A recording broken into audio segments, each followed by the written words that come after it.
La matanza de los niños por parte de Herodes el Grande. Esto sucedió en Belén de Judea. Jesús tendría poco menos de 2 años cuando sucedió la matanza. Eso uno lo puede saber por el texto bíblico, porque dice que Herodes indagó, averiguó, trató de sacar información de los magos para darse una idea de qué edad tendría el niño, y por eso largó ese decreto: debe matar a los niños menores de 2 años de Belén y alrededores. Era un intento cruel de parte de este gobernante. Herodes era una persona que bastante sanguinaria, que cuidaba su poderío, su autoridad con celo infinito. Algunos de sus hijos murieron cuando sospechó él de que querían arrebatar el trono, incluso su esposa, tuvo varias esposas, incluso mató a una de sus esposas, y ahora se entera de que había nacido un niño al cual llamaban el rey de Israel. Obviamente eso lo desacomodó, hizo que se turbara, y todo el pueblo juntamente con él, porque sabían de lo que él era capaz. Dice el texto bíblico: Herodes entonces, cuando se vio burlado por los magos, se enojó mucho y mandó matar a los niños menores de 2 años que había en Belén y en todos sus alrededores, conforme al tiempo que había inquirido de los magos. Y la historia de los magos, que muchos los conocen como los Reyes Magos, puedes verla en el video anterior a este. Pero bien, ellos estudiosos de los astros, y fueron a conocer al rey que había nacido, y habrían en sus cuentas, tendrían seguramente algunas cuentas acerca del tiempo, la edad, el momento en que sucedió el nacimiento de la estrella, porque muchos los astrónomos de aquella época asociaban el nacimiento de una estrella con el nacimiento de un rey. Entonces, cuánto tiempo habría pasado, entonces trató de sacar la información, y de ahí es que él da ese decreto de matar a los niños menores de 2 años. La matanza de los niños no aparece mencionada en los otros evangelios, solamente aquí en Mateo, y tampoco es mencionada en otros textos del período, lo cual ha llevado a plantear si el episodio tuvo lugar realmente. La alta crítica, los que atacan la veracidad de la Biblia, este ha sido un argumento que han utilizado. Dice: la historia no cuenta este episodio. Ni siquiera Flavio Josefo, que era el historiador que se considera el historiador más serio de la época, historiador judío, ni siquiera él cuenta la historia, esta masacre, esta matanza de los niños de Belén. Sin embargo, hay un par de explicaciones bastante razonables de por qué la historia no nos cuenta de esta matanza. El poblado de Belén, donde nació Jesús, tenía en el año 4 a.C. de 300 a 1000 habitantes. Era un pueblo pequeño, y de ellos solo habría entre 7 y 20 menores de 2 años.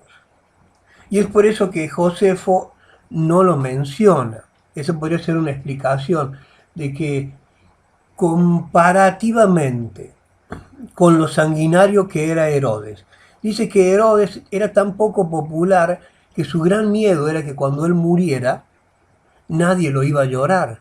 Entonces, cuando estaba en el lecho de muerte, hizo encarcelar a 50 ancianos judíos, cabezas de hogar, personas representativas del pueblo, y él dio la orden que cuando él muera, cuando Herodes muriera, que mataran a esas 50 personas. ¿Para qué? Para que el día que él muriera, alguien llorara. Él estaba seguro de que nadie iba a llorar su muerte y por eso quería de una manera o de otra que en ese día hubiera llanto, que hubiera dolor, que hubiera duelo en la región y que no fuera simplemente un motivo de alegría. Era bastante sanguinario, era el Herodes, y es muy probable que el que haya matado a 7 niños, o 7, 20 por ahí, no haya llamado mucho la atención de los historiadores. Y luego también hay otro tema. Si bien Flavio Josefo muchas veces habló en contra de Herodes, no era simpatizante de Herodes, pero Flavio Josefo era un judío. Era judío, era historiador, que de alguna manera halló gracia entre los romanos y entonces fue contratado por el Imperio Romano para que registrara la historia. Era, era un empleado del imperio. De hecho, se cambió el nombre porque Flavio es un nombre romano. Flavio Josefo. Sus padres no le pusieron ese nombre, él lo cambió, ¿sí? Como una manera de identificarse con los romanos. Los romanos les gustaban las historias en las que ellos eran héroes. Josefo nunca habló mal del Imperio Romano. De hecho, de Jesús habla muy poco. Trató de taparlo en medio de un montón de historias. Apenas unos cuantos renglones hablando de toda la vida de Jesús. Era un hombre contratado por el Imperio Romano y obviamente una atrocidad de este tipo realizada por un súbdito, por un oficial romano como era Herodes, no hubiera sido bien visto y probablemente puede ser ese un motivo por el cual Flavio Josefo no escribió de la matanza de los niños. ¿Qué profecía cita Mateo cuando habla de los niños que fueron muertos? Cita Jeremías 31:15, que dice: Así ha dicho Jehová, voz fue oída en Ramá, llanto y lloro amargo, Raquel que lamenta por sus hijos y no quiso ser consolada acerca de sus hijos, porque perecieron.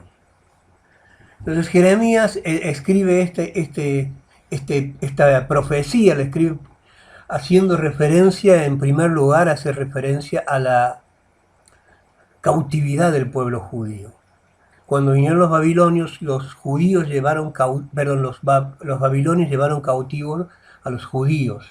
Habían destruido Jerusalén, habían destruido el templo y el pueblo lo ha llevado cautivo. Y en su peregrinar, en este traslado de los presos, de los cautivos, pasaron por Ramá. Pasaron por Ramá y en Ramá estaba la tumba de Raquel. Entonces, una manera poética en que Jeremías registra el dolor de la cautividad es esta, mostrándonos a una Raquel que en realidad no lo hizo, que estaba muerta. Mostrando a una Raquel llorando al ver a sus hijos ser llevados cautivos. Poesía del más alto nivel, ¿verdad? Bien, otra historia que sigue inmediatamente al episodio de la muerte de los niños.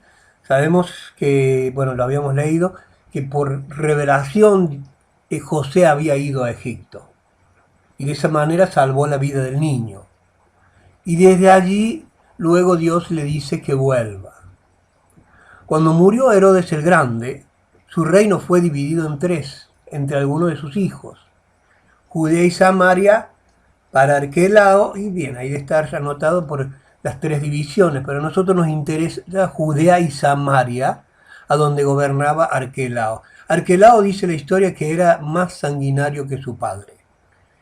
Así que cuando José vuelve, decide volver de Egipto, se entera que Arquelao estaba gobernando en Judea, o sea, ahí en Belén, muy probablemente él tenía la intención de radicarse en Belén, pero al enterarse que Arquelao gobernaba allí, siguió viaje, ¿sí?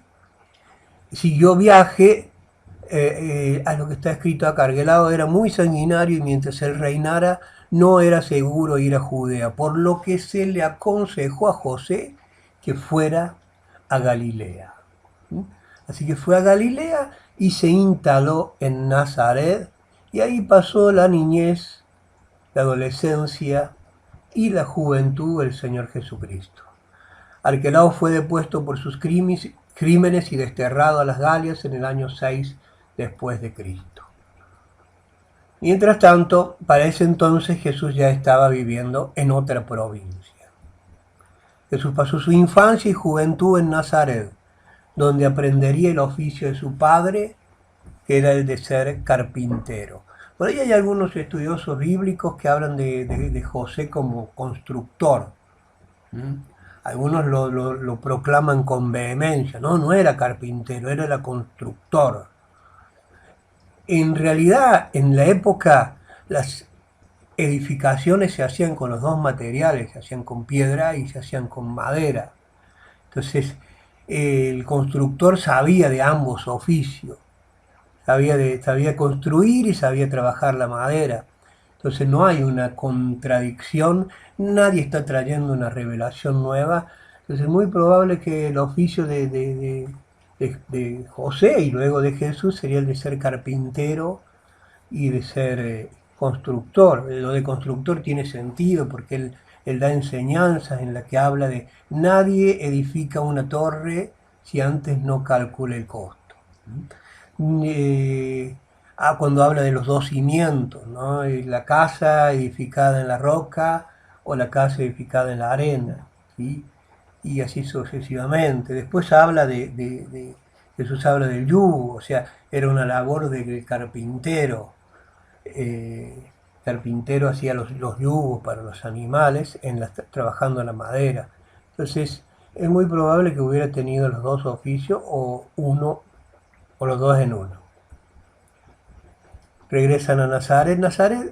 Veamos un poquito acerca de Nazaret, a donde se crió Jesús. Nazaret era un pueblo tranquilo, de costumbres antiguas y de teología ortodoxa.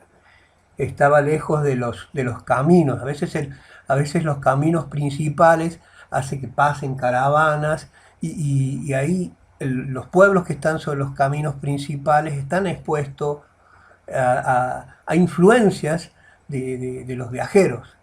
No era el caso de Nazaret, no estaba ahí ubicado en los caminos principales, por eso eran más bien tranquilos, eran ortodoxos, la población era casi toda judía y eran despreciados por los de Judea. No nos olvidemos que los de Judea eran los chicos bien, que allí tenían el templo, el sacerdocio, la ciudad santa, y miraban con desprecio a los demás, lo cual no se justifica. ¿Cómo era el crecimiento de Jesús de acuerdo a Lucas 2:40? Lucas 2:40 nos cuenta acerca del crecimiento de Jesús. Y el niño crecía y se fortalecía y se llenaba de sabiduría. Y la gracia de Dios era sobre él.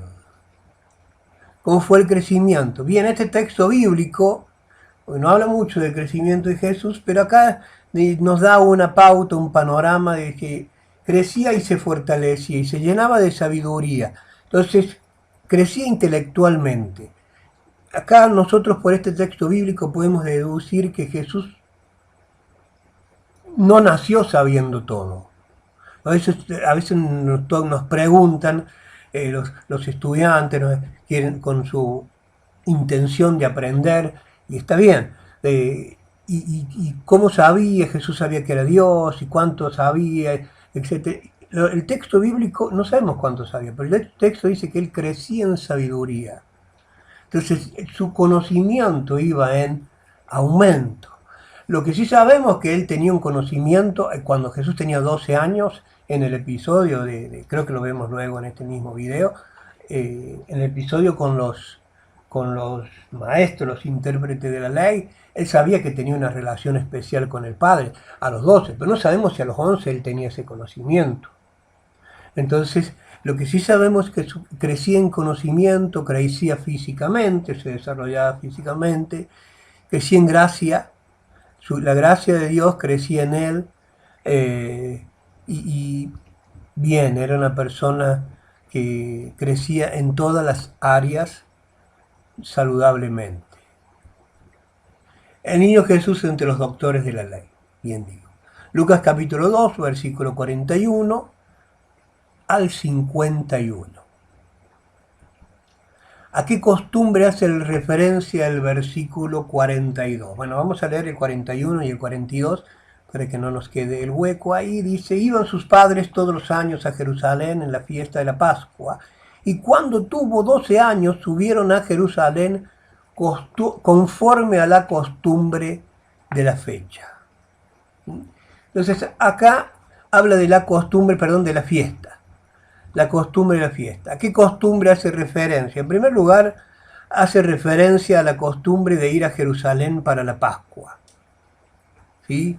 En la Pascua, los judíos, bueno, dijimos ya anteriormente que había 3 fiestas en las cuales la gente viajaba a Jerusalén, de acuerdo a la distancia en que vivieran, cerca de Jerusalén o del templo, es que iban a 1, 2 o 3 fiestas al año. Incluso los que vivían muy lejos en otros países, su sueño es ir por lo menos una vez en la vida a Jerusalén. Lo cierto es que la costumbre era ir a Jerusalén para la Pascua. Y también puede hacer referencia, porque está haciendo, porque acá apunta a los 12 años de Jesús. Había una tradición, o hay una tradición judía hasta el día de hoy, a los 12 años se considera que un niño ya es un adulto o es una persona responsable ante la ley de Dios. ¿Sí? Ya es responsable ante la ley de Dios. En nuestra época es el Bar Mitzvah, que se hace a los 11, 12 años, pero probablemente se esté también refiriendo a esto. Jesús cumpliendo, como dijimos en videos anteriores, cumpliendo con todos los requisitos de la ley. ¿Cómo puede ser que demoraran 3 días en encontrar al niño? ¿Lo descuidaban? Claro, o sea, fueron para la fiesta y luego se vuelven. Recordemos que vivían en distintas provincias. Una era en Judea, el templo estaba en Judea y ellos vivían en el norte, en Galilea. Viajaron y ya volviéndose, cuando estaban de regreso a casa, a los 3 días se dieron cuenta que el niño no estaba. Suena como mucho tiempo, ¿verdad? Entonces la pregunta es, ¿cómo pasó esto? ¿Lo descuidaban? En realidad no es así, tiene que ver con la costumbre de viajar en caravanas, por separados, los varones y las mujeres. Entonces cuando por una cuestión de seguridad y porque es más placentero, viajaban en grupos. ¿Sí? Entonces viajaban en grupos, distinguían entre varones y mujeres porque las conversaciones de varones y las de mujeres eran distintas, incluso creo que en este tiempo también, pero eran distintas y podían hablar de otra manera entre varones y de otra manera entre mujeres. La idea era las mujeres que caminaban un poquito más lento que los varones, salían antes, empezaban el día y salían las mujeres y luego un tiempo después salían los varones y al final del día se encontraban ambas caravanas, los varones y las mujeres se encontraban. Entonces, si eso es lo que sucedió, cuando ellos volvían, recién al final del primer día se darían cuenta que Jesús no estaba. Luego se encontraron José y María y dije, ¿no estaba con vos? ¿El niño no estaba con vos? No, yo pensé que estaba con vos. Entonces, puede haber sucedido así, algo así, ahí se fue un día, otro día para volverse hasta Jerusalén y otro tanto buscando, así que tiene una explicación bastante lógica el hecho de que Jesús se perdiera 3 días. Y cuando lo encontraron, él estaba con los doctores de la ley.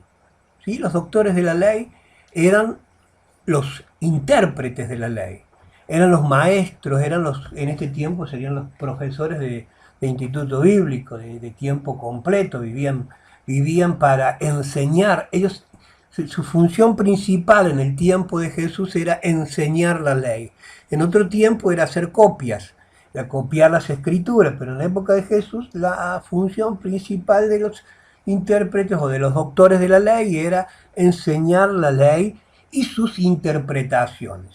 No sé si quedó claro en los videos anteriores, pero existe algo que el Señor Jesús llama las tradiciones o las tradiciones orales. En la Biblia vamos a encontrar eso de las tradiciones. Jesús dijo, ustedes invalidan la ley de Dios por sus tradiciones. Y eran las interpretaciones de la ley. Entonces, había maestros, había doctores que se dedicaban a interpretar la ley. Y eran tan meticulosos en sus interpretaciones que tenían tomos y tomos y tomos. Las interpretaciones de la ley eran muchísimo más grandes que la ley. Tan es así que era prácticamente o era imposible poder cumplir con las tradiciones o las interpretaciones de la ley. ¿Y por qué se llaman tradiciones orales? Porque en un tiempo esas tradiciones se transmitían de una manera oral hasta que se escribieron, y ahí están las tradiciones escritas, ¿no? Como la Mishnah y todo eso, ¿no? Entonces, ellos eran los que enseñaban la ley al pueblo. Entonces Jesús estaba hablando con ellos, no estaba hablando con gente que no sabía las escrituras ni nada de eso, gente muy, muy preparada, muy estudiada, y hablaba con ellos cuando lo encontraron. Dice que hacía preguntas, escuchando y preguntando. Dice que ellos se asombraban de las respuestas que daba Jesús. Eso dice el texto bíblico, versículos 46 y 47. Y aquí aconteció que 3 días después lo hallaron en el templo, sentado en medio de los doctores de la ley, oyéndoles y preguntándoles. Y todos los que le oían se maravillaban de su inteligencia y de sus respuestas. Él estaba creciendo, crecía en sabiduría y crecía en gracia, él estaba creciendo. Entonces cuando llegó a la edad adulta sabía más y tenía más gracia y más dones. Pero sin duda, aún en esta época de los 12 años, ¿sí?, él se distinguía por el conocimiento que tenía de la palabra. Su mamá se lo había enseñado, luego se creía que más o menos a partir de los 5 años los niños iban a la sinagoga y ahí aprendían la ley. Entonces, él sorprendía con su conocimiento de las escrituras, por su sabiduría. ¿Cómo interpreta usted la respuesta de Jesús a su madre? Porque cuando María, su mamá, lo encuentra, le dice, hijo, como buena madre, le dice, hijo, ¿por qué nos has hecho esto a tu padre y a mí?